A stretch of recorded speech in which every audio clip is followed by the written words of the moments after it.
Karbala మైదానంలో ప్రవక్త ముహమ్మద్ సల్లల్లాహు అలైహి వసల్లం గారి మనవడు హుసేన్ గారు అని చెప్తా, ఇద్దరు మనవాళ్ళు.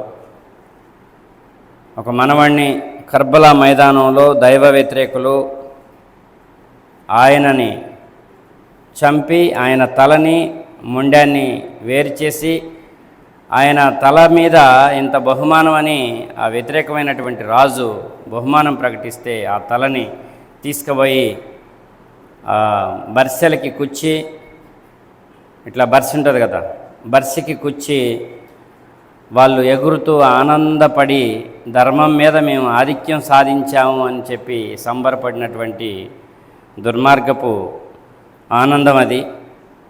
ధర్మంలో ఉన్నటువంటి వ్యక్తిని, ప్రవక్త గారి మనవన్ని చంపినటువంటి రోజు కర్బలా మైదానంలో. కాబట్టి అప్పటి నుంచి కూడా మరి వాళ్ళ త్యాగాలు, వాళ్ళు ప్రాణాలని అడ్డుపెట్టారు ఈ ధర్మం కోసం. అరబీలు చెప్తే ఇస్లాం అంటారు, కానీ ప్రకృతి ధర్మం, దైవ ధర్మం అర్థమవుతుంది. ఈ ధర్మం దైవంచే నియమించబడినటువంటి ప్రకృతి ధర్మం. ఒక మాటలో చెప్పాలంటే ఈ ధర్మాన్ని అడ్డుకోవాలని ఆయా మక్కాలో కానీ మదీనాలో కానీ ఈ విస్తరిస్తున్నటువంటి ధర్మాన్ని చుట్టుపక్కల రాజ్యాలు కానీ రాజులు కానీ అందరూ ఏకమైపోయి ఎక్కడికెక్కడ పునఃస్థాపితమై ముహమ్మద్ సల్లల్లాహు అలైహి వసల్లం గారితో పునఃస్థాపితమై అది పెరుగుతున్న కొద్దీ దాన్ని అణచాలి, వాళ్ళందరినీ ధర్మంలో లేకుండా చంపాలి అని చెప్పి విఫల ప్రయత్నాలు చేశారు. కానీ దైవం అంటున్నాడు, మీరు దైవ జ్యోతిని నోటితో ఆర్పి ఊదేయాలని మీరు కోరుతున్నారు. మీ మనసులకి ఎంత నచ్చకపోయినా దీన్ని నేను విశ్వవ్యాప్తం చేస్తాను అని చెప్పి దైవం విశ్వవ్యాప్తం చేశాడు ధర్మాన్ని. పునఃస్థాపితమై మక్కాలో ఒక్క వ్యక్తితోని పునఃస్థాపితమైంది ముహమ్మద్ సల్లల్లాహు అలైహి వసల్లం గారితోని. ఆ తర్వాత ఆయన వచ్చి తన భార్యకి, తన సతీమణికి హజరత్ ఖదీజా రజల్లాహు తఆలా అన్హా వారికి చెప్పారు. ఆమె ఎమ్మటే దైవం ఒక్కడే ఒప్పుకుంది. మీరు మక్కాలో ఎటువంటి చెడు వ్యవహారాలు లేని వాళ్ళు, ఎవరికి హాని చేయని వాళ్ళు, జంతువులకు కూడా హాని చేయని వాళ్ళు, మీరు అబద్ధం ఆడని వ్యక్తి, సుగుణాల రాశి మీరు, దైవం మిమ్మల్ని ఏ మాత్రం చెయ్యి విడవడు అని చెప్పి ఆమె ఓదార్చినటువంటి ఘటన చాలా అద్భుతమైనటువంటి సంఘటన. అలా ఇద్దరితో స్టార్ట్ అయింది. తర్వాత తన ప్రియ మిత్రుడు, చిన్నప్పటి నుంచి 40 సంవత్సరాలు కలిసిమెలిసి పెరిగినటువంటి ప్రియ మిత్రుడు హజరత్ అబూబకర్ సిద్దిక్ రజల్లాహు తఆలా అన్హు వారికి ఈ ధర్మం గురించి చెప్పడం జరిగింది. దైవం ఒకే ఒక్కడు సృష్టికే అని చెప్పడం జరిగింది. ఆయన ఎమ్మటే ఈయన యొక్క ఆచరణ, ఈయన యొక్క మరి వ్యక్తిత్వం, ఈయన యొక్క మాట అన్ని చిన్నప్పటి నుంచి గమనిస్తున్నటువంటి ఆ స్నేహితుడు వెంటనే దైవ ధర్మాన్ని స్వీకరించడం జరిగింది. దైవాన్ని ఒక్కడిగా ఒప్పుకోవడం జరిగింది. ఎంతమంది అయ్యారు?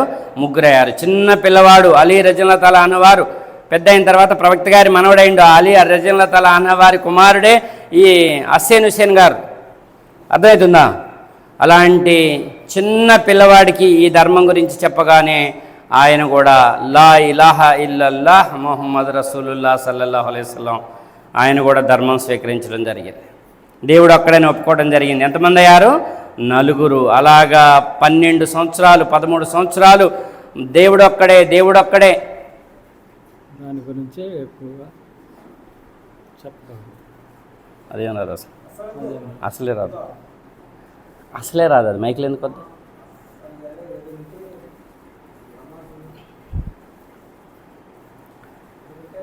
అలాగా దైవ ధర్మాన్ని 12 సంవత్సరాలు నన్ను దైవం ప్రవక్తగా నియమించాడు. ప్రవక్తగా ఆయన నా ఈ పనిని, దైవం ఒక్కడే అని చెప్పేటటువంటి పనిని నీ సాధ్యమైనంత వరకు చెయ్యి అని చెప్పి నా భుజాలపై బాధ్యతగా పెట్టాడు అని చెప్పి ప్రవక్త ముహమ్మద్ సల్లల్లాహు అలైహి వసల్లం వారు చెప్పడం జరిగింది. కురైష్ తెగలన్నీ ఏకమైపోయినాయి, మక్కాలో 12 తెగలు ఏకమైపోయినాయి. ఈ ధర్మం ముందుకెళ్తే మన తాత ముత్తాతల నుంచి వస్తున్నటువంటి వంశాచారాలు అన్నీ కూడా భ్రష్టు పట్టిపోతాయి. కాబట్టి ఈ యొక్క ప్రవక్త అని చెప్పుకుంటున్న ఈ ముహమ్మద్ గారిని చంపివేయాలి, ఆయన్నే చంపాలని చూశారు. ఎవరు చంపాలి? అప్పుడు ఒక తెగల ఆచారం ఉంది. ఏ తెగకైనా ఒక తెగ నాయకుడిని కానీ తెగలో ఉన్నటువంటి ముఖ్యుడిని కానీ వాళ్ళు చంపితే అర్థమవుతుందా, మిగతా వాళ్ళందరూ సపోర్ట్ చేసి అన్యాయానికి పాల్పడిన వారిని దండించాలనేటటువంటి ఒక కండిషన్ ఉంది. అప్పుడు ఆ కురైష్ తెగ, ఈ తెగ ఎవరైతే మొహమ్మద్ సల్లల్లాహు అలైహి వసల్లం గారి తెగ ఉందో ఈ తెగ వాళ్ళందరూ మా మీద ప్రతీకారం తీర్చుకుంటారేమోననే భయంతో అక్కడ ఉన్నటువంటి ప్రవక్త గారి సొంత బాబాయ్ అబూ జహల్, అబూ లహబ్, అర్థమవుతుందా, ఇద్దరు 12 తెగలకి హుకుం జారీ చేశారు. ఏమని? ప్రతి తెగ నుంచి తెగ నాయకుడు కొడుకు కానీ ఇంకొకరు ముఖ్యులు ఇద్దరు హాజరు కావాలి, ప్రవక్త గారిని పలానా రోజు మీటింగ్ పెట్టుకుంటారు వీళ్ళు, పలానా రోజు చంపేసేయాలి అని చెప్పి. ఎందుకో దేవుడు అక్కడేం చెప్తున్నాడు, అసలు మన తాత ముత్తాతల ఆచారాలని మంటగలిచిపోతున్నాయి. మన తాత ముత్తాతల వ్యవహారం అంతా 365 విగ్రహాలు పెట్టుకొని మక్కాలు ఆరాధిస్తున్నారు, ఇవన్నీ కూడా తప్పంటండి ఆయన, అసలు ఆయన ఉన్నయొద్దు భూమి మీద అని 1460 సంవత్సరాల పూర్వం జరిగినటువంటి యథార్థమైనటువంటి సంఘటన. అప్పుడు దైవం అంతా చూస్తున్నాడు. 12 తెగల వాళ్ళు మీటింగ్ పెట్టుకున్నారు, పలానా రోజు అని ఫిక్స్ చేసుకున్నారు. ఆ పలానా రోజు రానే వచ్చింది. అప్పుడు దైవం ముందుగానే 2 నెలల ముందుగానే ఆయనకు ఒక ఆలాపన దైవదూత ద్వారా తెలియజేశాడు.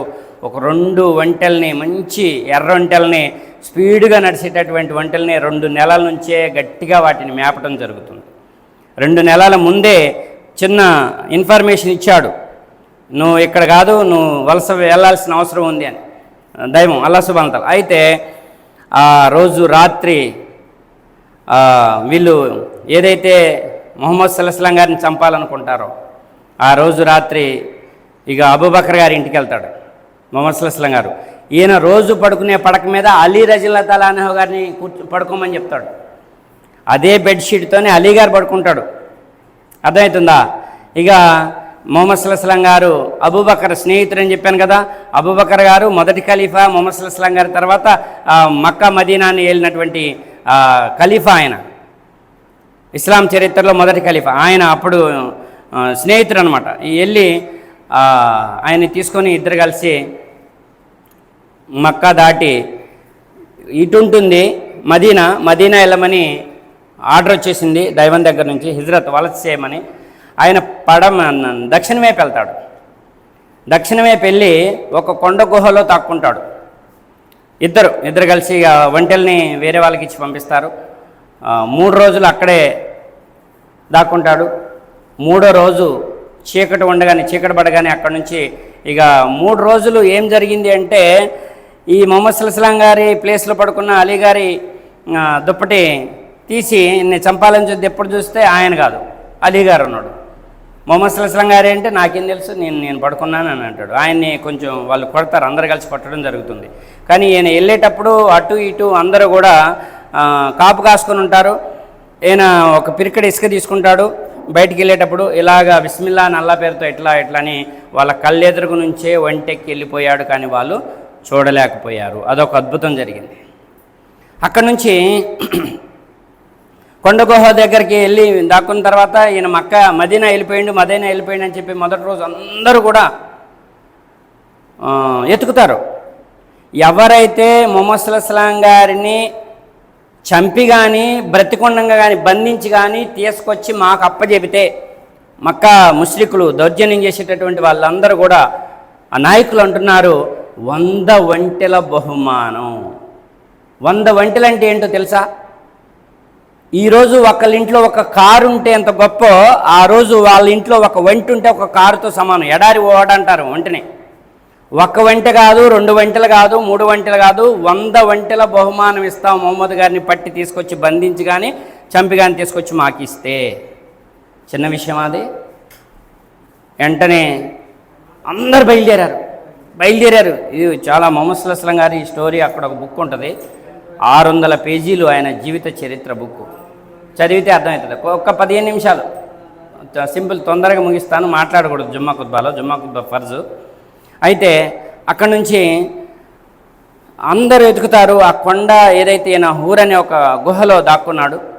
ఆ గుహ దగ్గరికి వెళ్ళిన సిచ్యువేషను చెప్తాను ఇది షార్ట్లో. గుహలోకి వెళ్ళగానే మొత్తం దానికి అన్ని కన్నాలు ఉంటాయి.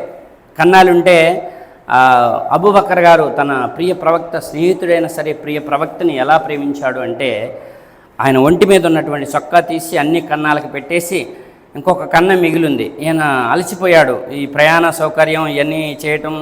ప్రవక్త గారు అలసిపోయి అబూబకర్ గారి తొడ మీద ఇట్లా తలబెట్టుకొని అలా నిద్రలోకి జారుకున్నాడు. ఒక కన్నం మిగిలింది, ఆ కన్నానికి చేయడ్డం పెట్టాడు అబూబకర్ గారు. ఆ చేయడ్డం పెడితే లోపల నుంచి వచ్చి ఏదో చీడపురుగు ఒకటి ఆయన కుట్టడం జరిగింది. కుడితే మంట ఎత్తిపోతుంది, చెయ్యి ఇక్కడి నుంచి మంట ఎత్తిపోతుంది. ఒళ్ళంతా ఈయనకు ఒక తీరికైపోయింది.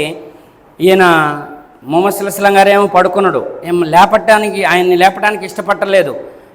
భరించుతున్నాడు, ఆయన నొప్పి మంట భరించుతున్నాడు. ఆ నొప్పి భరించలేక కళ్ళమటి నీళ్ళు గారి మొహమ్మద్ సల్లల్లాహు గారు పడుకుంటే ఆయన మీద ముఖం మీద కన్నీళ్లు పడేసరికి దిగ్గులు లేసి అబూబకర్ ఏమైందనంట. అంటే నా ప్రాణం దైవానికి అర్పితం, ఏదో కరిసింది, మొహమ్మద్ సల్లల్లాహు దైవ ప్రవక్తకి దైవానికి అర్పితం, ఏదో కరిసింది, నాకు ఏదో అయిపోతుంది అని చెప్పి ఆయన అన్నగానే చేయి తీసి బిస్మిల్లా అని చెప్పి ఆయన ప్రవక్త గారు తన యొక్క లాలాజలాన్ని తీసి ఆ కరిసిన చోట రాస్తే ఆయనకి ఆ బాధ అంతా తగ్గిపోయింది. ఇదొక అద్భుతం. మొహమ్మద్ సల్లల్లాహు గారు వెంటెక్కి వాళ్ళ కళ్ళ ముందు బయటికి వెళ్ళటం అద్భుతం. అక్కడ మరి గుహలో ఒక అద్భుతం. అర్థమవుతుందా? ఇంకొక అద్భుతం జరిగింది. ఆ గుహ దగ్గరకు వచ్చేసారు వాళ్ళందరూ, మక్కా ఖురైషులు నాయకులు వాళ్ళందరూ పట్టుకోవడానికి. ఎందుకో 100 వంటల బహుమానం. దగ్గరకు వచ్చేసరికి ఒకళ్ళు గుహలోకి పోయారేమో చూద్దామని చెప్పి అలా దిగబోయాడు. అలా పైకెక్కి ఇట్లా గుహలోకి దిగబోయేసరికి ఒక సాలిడ్కి అల్లా తఆలా ఒక ఆజ్ఞ జారీ చేయడం జరిగింది. ఒక సాలిడ్ అప్పటికప్పుడు బూజు అల్లేసింది. అల్లేసేసరికి అప్పుడు ఆ వ్యక్తి దిగి అలా చూసేసరికి బూజు కానొచ్చి, మనిషి పోయి ఉంటే బూజు ఉండదు కదా, బూజు రాలిపోద్ది కదా, బూజు ఉంది అంటే మనుషులు పోలేదులే అనుకొని అక్కడి నుంచి వెనక్కి తిరిగాడు. అదొక అద్భుతం జరిగింది. అర్థమవుతుందా? అక్కడి నుంచి ఇక 3 రోజుల తర్వాత వాళ్ళ అబూబకర్ గారి కూతురు ఆ వంటల్ని తీసుకొచ్చి వీళ్ళకి అప్పచెప్పడం జరుగుతుంది. అక్కడి నుంచి వీళ్ళు వెళ్తున్నారు. 3 రోజులంటే ఆయన మదీనా వెళ్ళిపోయి ఉంటాడు. 3 రోజులు ప్రయాణం కాలినడక. ఇక మదీనా వెళ్ళిపోయి ఉంటాడు ఆయన అని అందరూ ఎతకడం మానేస్తారు.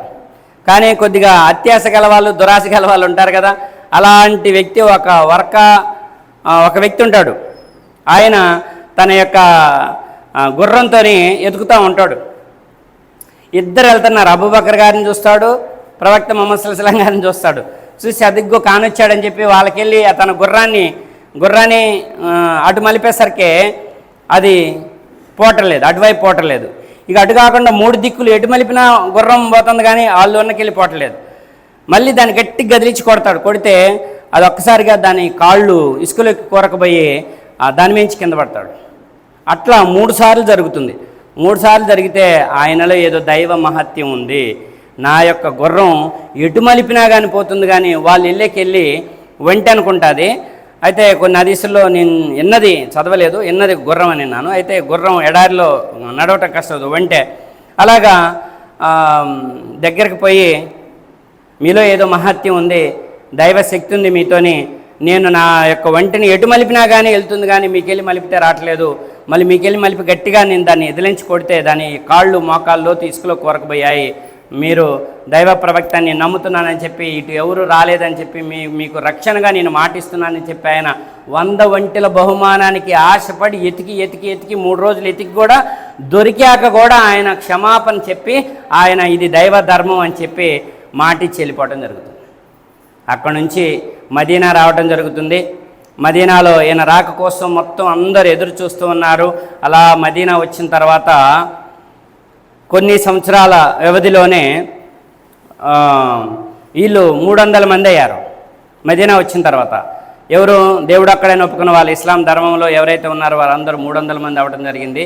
అప్పుడు వ్యతిరేకులకి వీళ్ళు పెరిగిపోతున్నారని చెప్పి మళ్ళీ ఈ మిగతా రాజ్యాలతోని కూడబలుక్కొని మక్కా నుంచి వచ్చిన వాళ్ళందరూ కూడా బద్రు అనే ప్లేస్లో 300 మంది, వీళ్ళు 3000 మంది, మక్కా నుంచి వచ్చిన వాళ్ళు 3000 మంది యుద్ధం చేస్తే ఆ 300 మందికి దైవ సహాయంతో వీళ్ళు గెలవటం జరుగుతుంది. 3000 మంది మీద గెలిచారు 300 మంది. అదొక అద్భుతం.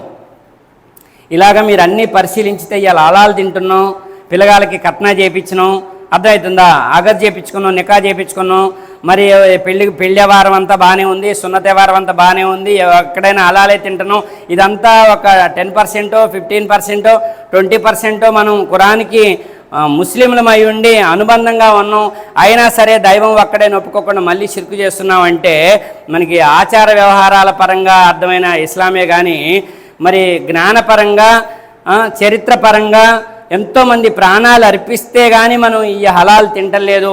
ఇది పవిత్ర ధర్మం, ఇది ప్రకృతి ధర్మం అని మనకి ఎప్పుడు అర్థమవుతుంది? చదువుకున్న వాళ్ళైనా కనీసం పరిశీలించండి, కనీసం చదవండి, ఖురాన్ చదవండి, హదీసులు చదవండి, చరిత్ర చదవండి. ఇది ముహమ్మద్ సల్లల్లాహు గారు స్థాపించిన ధర్మం కాదు. ఆదాం గారు స్థాపించిన ధర్మాన్ని 1,24,000 మంది పైగా ప్రవక్తల్లో చివరి ప్రవక్తగా ముహమ్మద్ సల్లల్లాహు గారిని నియమించడం జరిగింది. ఆయన ఒక్కడిని నమ్మితే ఇస్లాం నమ్మినట్టు కాదు. 1,24,000 మంది పైగా ప్రవక్తల్ని నమ్మాలి. ఖురాన్ ఒకటి నమ్మటం కాదు, గ్రంథాలన్నీ నమ్మాలి. అర్థమవుతుందా?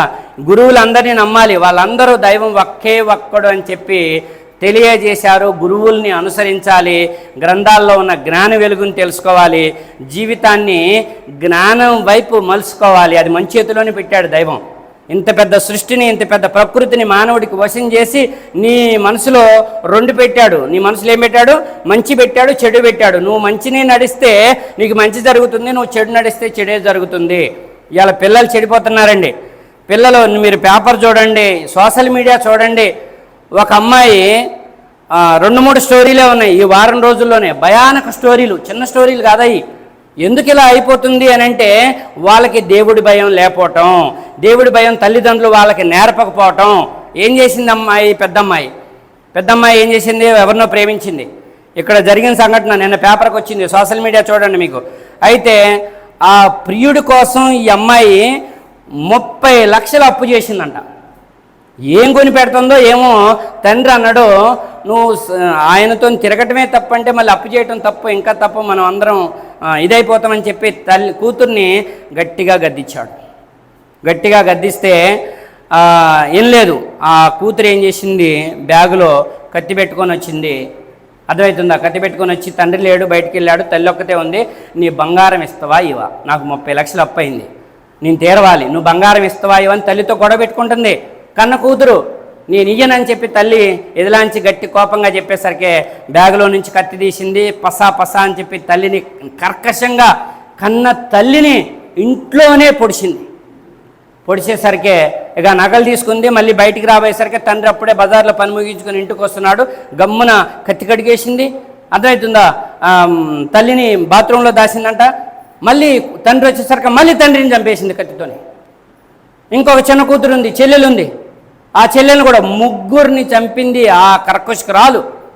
రాక్షసులు కాదు, రాక్షసులకి మించిపోతున్నారు దేవుడి భయం లేకపోవటం వల్ల. ఎలాంటి స్టోరీలు వినాలంటే ఇది మనుషులమా, మా మృగాల కంటే మృగాలు కూడా ఈ పులుల్ని చంపుకోవు. అర్థమవుతుందా? ఈ సింహాలు చంపుకోవు, నక్కల్ని చంపుకోవు. కానీ మనిషి తన తోడబుట్టిన వాళ్ళపై కర్కశంగా చంపేటటువంటి దౌర్భాగ్యపు మానవ జాతి ఇంత దిగజారిపోవటానికి కారణం ఏంటి అంటే దేవుడి భయం లేకపోవటం. పైనుంచి ఒకడు చూస్తున్నాడు, ఆయన ఇచ్చే పనిష్మెంట్ అంతే ఉంటుంది, ఆయన ఇచ్చే బహుమానం కూడా ఈ ప్రకృతే. అర్థమవుతుందా? ఇంకొక సంఘటన, మనం డబ్బు అని ఆరాటపడటం కాదు. ఈ స్టోరీ వింటే మీ రోమాలు నొక్కబడుచుకొని మీ కళ్ళమటి నీళ్ళు, మీ గుండె అసలు ఇదైపోతుంది, బేజారిపోతుంది. అలాంటి మాటలు వినాల్సి వస్తుంది. మహారాష్ట్రలో జరిగింది. ఉదయపూర్ ప్యాలెస్ బుక్ చేశాడంట. అమ్మాయి, తెలిసిన అమ్మాయి, సియా గోయల్ ఏదో పేరుంది. నిన్న మొన్న వాట్సాప్లో మొత్తం సోషల్ మీడియాలో, యూట్యూబ్లో హల్చల్. వాళ్ళ పెళ్ళికి, ఆ అమ్మాయి పెళ్ళి కొప్పుకుందని ఆ పెళ్ళికి 17 కోట్ల ప్యాలెస్ బుక్ చేశాడట, ఫంక్షన్ హాల్ లాగా. బంధువులందరూ, స్నేహితులందరూ రావడానికి 2 విమానాలు బుక్ చేశాడట. ఎవరు? పెళ్ళికొడుకు. అర్థమవుతుందా? ఆ అమ్మాయి తల్లిదండ్రులకు చెప్తే చేసుకోవాల్సిందే అన్నారు. ఇక నేను చేసి ఎట్లయినా నన్ను వీళ్ళు అంటగట్టేటట్టే ఉన్నారు, నా తల్లిదండ్రులు నా మాట వినేటట్లేరు, పెళ్ళికొడుకుని లేపేద్దాం ప్లాన్ వేసింది. ప్రియుడితో కలిసి ప్లాన్ వేసింది.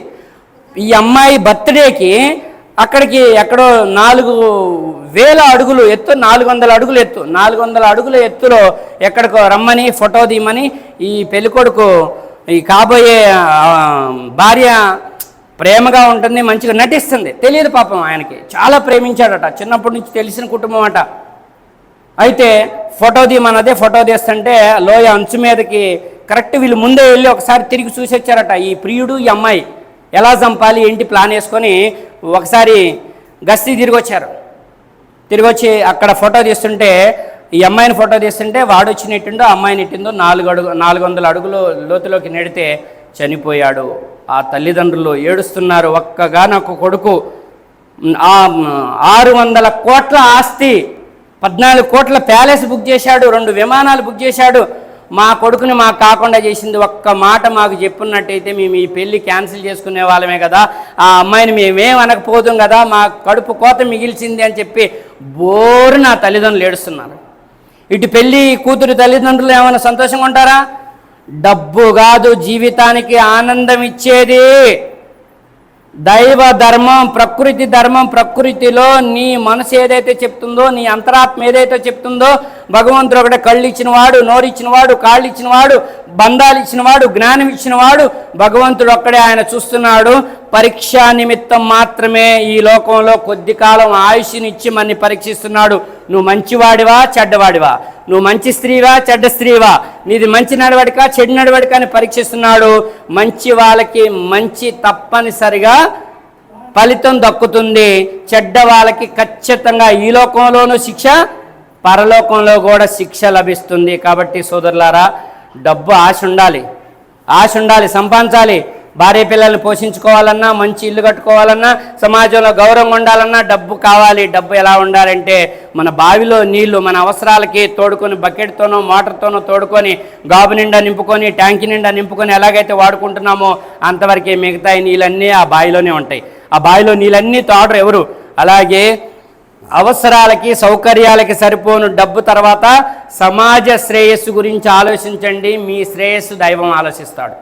సమాజ శ్రేయస్సు కానీ, మీ శ్రేయస్సు కానీ, కుటుంబ శ్రేయస్సు కానీ ఆలోచించండి. మనమందరం పరీక్షా నిమిత్తమే ఇక్కడ ఉంచబడ్డాము. నీటి మీద బుడగలాంటి జీవితం, అన్యాయాలు, అక్రమాలు, దుర్మార్గాలు ఎంతో కాలం నిలవు. సమాజంలో, భూలోకంలో ఎంతో గౌరవం ఇచ్చాడు మానవుడికి దైవం. కాబట్టి ఆ గౌరవం మంచిగా ఆలోచించి, లోపల ఉన్న మంచిని బయటికి తీసి మంచి ఆలోచన చేసి మంచి పనులు చేసినప్పుడు మాత్రమే ఆ గౌరవం 10 పెరుగుతుంది. ఎవరైతే తన గుండెలో ఉన్నటువంటి చెడుని బయటికి తీస్తారో, నేను మంచి చెడు 2 మనసులో పెట్టా అంటున్నాడు. పగలు రాత్రులు ఎలా పెట్టాడో, చీకటి వెలుగు ఎలా పెట్టాడో, ధర్మం అధర్మం, మంచి చెడు 2 గుండెలో పెట్టాను. ఎవరైతే చెడు ఎక్కువగా తీస్తారో వారు ఈ లోకంలో శిక్షించబడతారు, పరలోకంలో శిక్షించబడతారు. ఇందులో ఏమాత్రం సందేహం లేదు. కాబట్టి మనం ముందుగా దైవానికి భయపడాలి. ఎక్కడున్నా శుక్రవారం నమాజ్కి రావాలి, ఖురాన్ చదువుకోవాలి, ఆధ్యాత్మిక గ్రంథాలు చదవాలి. అర్థమవుతుందా? దైవంతో ఎప్పుడు మనసు విప్పి మాట్లాడాలి. చదువు రాదు మాకనే వాళ్ళు మనసు విప్పి మాట్లాడాలి.